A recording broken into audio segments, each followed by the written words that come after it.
Kita tidak kehilangan alam karena bencana, tetapi kita kehilangan alam karena keputusan manusia. Saat ruang hijau hilang, masalah justru mulai tumbuh. Ingat, warisan paling istimewa untuk generasi berikutnya adalah lingkungan yang terjaga dan lestari. Halo, kami adalah pelajar yang hidup di tengah perubahan lingkungan yang nyata. Saya Muhammad Akli Taufikul Hakim. Saya Rao Bayu Samudro Alvaru. Saya Nausyir Almira.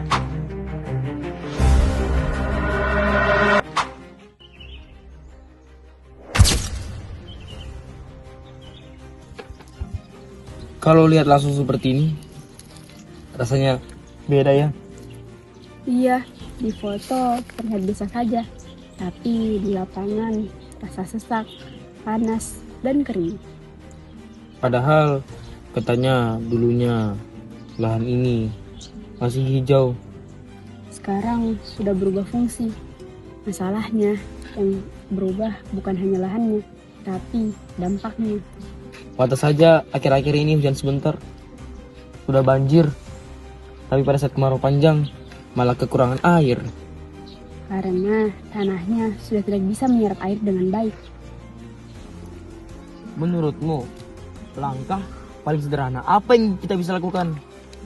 Yang pertama, kita bisa menjaga sisa ruang hijau yang masih tersisa. Kalau yang tersisa sudah hilang, kita tidak punya lahan resapan lagi. Iya, dan tidak semua lahan harus ditutup dengan beton. Betul, kita harus memberi ruang tanah tetap terbuka. Itu penting loh, supaya air hujan bisa meresap. Penanaman pohon juga harus rutin, bukan cuma sekedar simbol. Dan drainase perlu dijaga.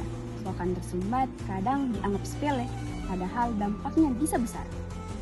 Terakhir, kesadaran harus dibangun sejak awal sekolah. Karena kalau tidak mulai sekarang, kita hanya bisa mewariskan masalah di generasi berikutnya.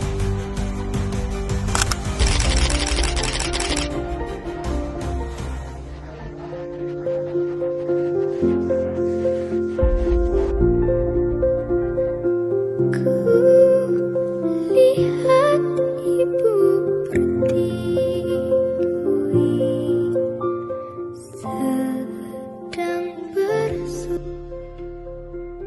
Suhu juga makin terasa panas. Secara umum, berkurangnya vegetasi membuat suhu naik. Karena tidak ada pohon yang mampu melindungi panas.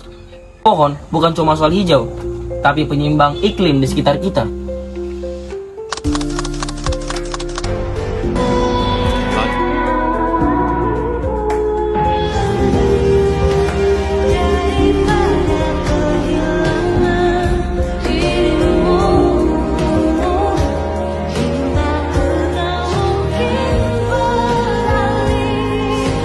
Kadang kita merasa perubahan ini biasa saja, tetapi sebenarnya dampaknya besar.